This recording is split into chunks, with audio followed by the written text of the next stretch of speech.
আসসালামু আলাইকুম ওয়া রাহমাতুল্লাহ। সুপ্রিয় শিক্ষার্থী বন্ধুরা, মার্শাল টিচিং একাডেমির বেসিক গ্রামার কোর্সে ক্লাস 9 দ্যাট মিন্স নবম ক্লাসে তোমাদের সবাইকে স্বাগতম। সো বন্ধুরা, এই কোর্সের প্রত্যেকটি ক্লাসে আমি বেসিক গ্রামারের অর্থাৎ ক্লাস 1 থেকে শুরু করে ডিগ্রি এবং অনার্স লেভেল পর্যন্ত আমাদের যে গ্রামাটিক্যাল টপিকগুলো জানা প্রয়োজন, প্রত্যেকটি টপিক আমি ইনশাআল্লাহ ডিটেইলস আলোচনা করার চেষ্টা করব। সো তোমরা ক্লাসগুলো আশা করি মনোযোগ সহকারে দেখবা এবং দেখলে তোমাদের বেসিকটা অনেকটা ডেভেলপ হবে। সো চলো বন্ধুরা, তাহলে ক্লাসটি শুরু করা যাক। সুন্দর, আজকের ক্লাসে আমরা যে বিষয়টি সম্পর্কে জানবো অর্থাৎ যে টপিকটি নিয়ে আলোচনা করবো সেটি হচ্ছে ভার্ব। বন্ধুরা, এই ভার্বের যে বিভিন্ন ক্লাসিফিকেশন আমরা দেখতে পাচ্ছি, তার মধ্যে আজকের ক্লাসে আমরা অক্সিলারি ভার্ব, ঠিক আছে, এই অক্সিলারি ভার্ব কি এবং কত প্রকার কি এগুলো নিয়ে ডিটেলস আলোচনা করবো আজকের ক্লাসে। পূর্বের ক্লাসগুলোতে আমরা সবগুলো ভার্বগুলো নিয়ে আলোচনা করেছি। তোমরা অবশ্যই ক্লাসগুলো মনোযোগ সহকারে দেখবা, তাহলে এই ভার্বগুলো নিয়ে তোমাদের কোনো কনফিউশন থাকবে না। তো চলো বন্ধুরা, তাহলে ক্লাসটি শুরু করা যাক। সো বন্ধুরা, ফার্স্ট অফ অল আমরা যেটা জানবো সেটা হচ্ছে অক্সিলারি ভার্ব দুই প্রকার। সো বন্ধুরা, অক্সিলারি ভার্ব কি বা কাকে বলে এটা কিন্তু পূর্বের ক্লাসে আমরা আলোচনা করেছি। সো অক্সিলারি ভার্ব হচ্ছে দুই প্রকার, একটা হচ্ছে কি প্রাইমারি অক্সিলারি ভার্ব, একটা হচ্ছে মডাল অক্সিলারি ভার্ব, ঠিক আছে। সো ফার্স্ট অফ অল আমরা প্রাইমারি অক্সিলারি ভার্ব কি সেটা দেখবো।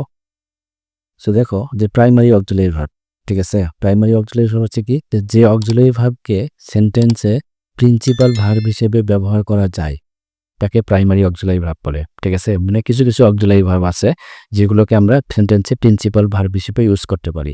সো বন্ধুরা, এই পূর্বের ক্লাসে আমরা প্রিন্সিপাল ভার্ব এবং অক্সিলারি ভার্ব নিয়ে ডিটেলস আলোচনা করেছি এবং অক্সিলারি ভার্ব হচ্ছে মাঝে মাঝে প্রিন্সিপাল ভার্ব হিসেবে ইউজ হয় সেটি কিন্তু দেখেছি, ঠিক আছে।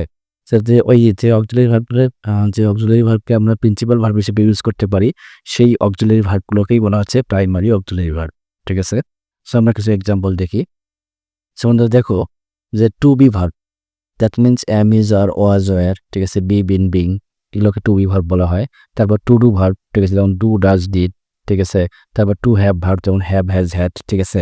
এইখানে যে আমরা ভার্বগুলো দেখতে পাচ্ছি এই ভার্বগুলো অক্সিলারি ভার্ব হিসেবে কাজ করে, পাশাপাশি আবার কি প্রিন্সিপাল ভার্ব হিসেবেও কাজ করে, ঠিক আছে। এই জন্য এই ভার্বগুলোকে প্রাইমারি অক্সিলারি ভার্ব বলা হয়ে থাকে, ঠিক আছে।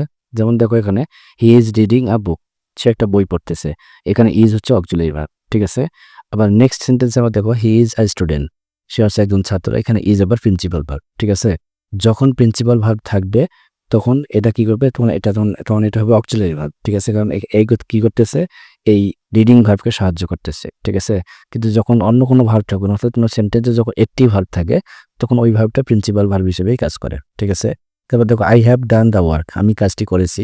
সো এখানে হ্যাভ হচ্ছে অক্সিলারি ভার্ব, কারণ এখানে একটা প্রিন্সিপাল ভার্ব আছে, ঠিক আছে। প্রিন্সিপাল ভার্ব থাকার কারণে এখানে হ্যাভ হচ্ছে অক্সিলারি ভার্ব।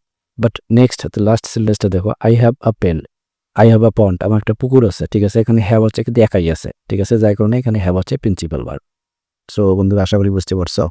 সো এগুলোকে আমরা কি বলি, প্রাইমারি প্রিন্সিপাল ভার্ব আমরা অক্সিলারি ভার্ব বলে থাকি, ঠিক আছে। সো আশা করি তোমাদের এই প্রাইমারি অক্সিলারি ভার্ব নিয়ে আর কোনো কনফিউশন নাই। সো এখন আমরা মডাল অক্সিলারি ভার্ব সম্পর্কে জানবো। সো দেখো মডাল অক্সিলারি ভার্ব হচ্ছে কোনগুলা, যে মডাল ভার্ব মূলত একটি অক্সিলারি ভার্ব, ঠিক আছে। মডাল ভার্বগুলো হচ্ছে মূলত একটি অক্সিলারি ভার্ব যা সাধারণত প্রয়োজনীয়তা বা নেসেসিটি বা সম্ভাবনা প্রকাশ করে, ঠিক আছে। মডাল ভার্বগুলো হচ্ছে মূলত একটা অক্সিলারি ভার্ব বা এক ধরনের অক্সিলারি ভার্ব যেগুলো দ্বারা কি প্রয়োজনীয়তা বা সম্ভাবনা, ঠিক আছে, নেসেসিটি বা প্রয়োজনীয়তা এগুলো প্রকাশ করা হয়ে থাকে। সো বন্ধুরা দেখো আমরা কিছু মডাল অক্সিলারি ভার্ব এখানে দেখতে পাচ্ছি, যেমন can, could, shall, should, will, would, ঠিক আছে, might, must, need, ought to, dare, use to, ঠিক আছে। এগুলো হচ্ছে কি মডাল ভার্ব বলা হয়ে থাকে এগুলোকে। যেমন কিছু এই ভাগগুলোর মধ্যে কিছু ভার্বকে আবার সেমি মডাল বলা হয়ে থাকে, যেমন নিড, ডেয়ার, অর টু, ঠিক আছে, ইউজ টু, হ্যাভ টু, ঠিক আছে, এদেরকে সেমি মডাল বলা হয়ে থাকে। কারণটা হচ্ছে কি যে সাধারণত মডাল ভার্বগুলো কিন্তু একাকী সেন্টেন্স তৈরি করতে পারে না। এগুলোর মধ্যে এই যেখানে আমরা কয়েকটা মডাল ভার্ব দেখতে পাচ্ছি, নিড, ডেয়ার, অর টু এবং ইউজ টু, হ্যাভ টু, ঠিক আছে, এই মডাল ভার্বগুলো কি একাকী সেন্টেন্স তৈরি করতে পারে, যার কারণে আবার এরা কি করে মডাল ভার্ব হিসেবে কাজ করে, পাশাপাশি এরা আবার আলাদা হবে, ঠিক আছে, আলাদাভাবে কোনো সেন্টেন্সে প্রিন্সিপাল ভার্ব হিসেবেও কাজ করে, ঠিক আছে।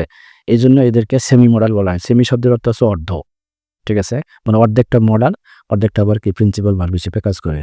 সো বন্ধু, আশা করি বুঝতে পারছো যে মডাল অক্সিলারি ভার্বগুলো কি, ঠিক আছে, এবং সেমি মডাল ভার্ব কি। সো বন্ধুরা, আজ এ পর্যন্তই। পরবর্তী ক্লাসে আমরা নন ফাইনাইট ভার্ব, ঠিক আছে, নন ফাইনাইট ভার্বের যে ক্লাসিফিকেশনগুলো আছে সেগুলো নিয়ে আলোচনা করার চেষ্টা করব এবং সে পর্যন্ত আল্লাহ যেন তোমাদের সবাইকে ভালো রাখে। আল্লাহ হাফেজ।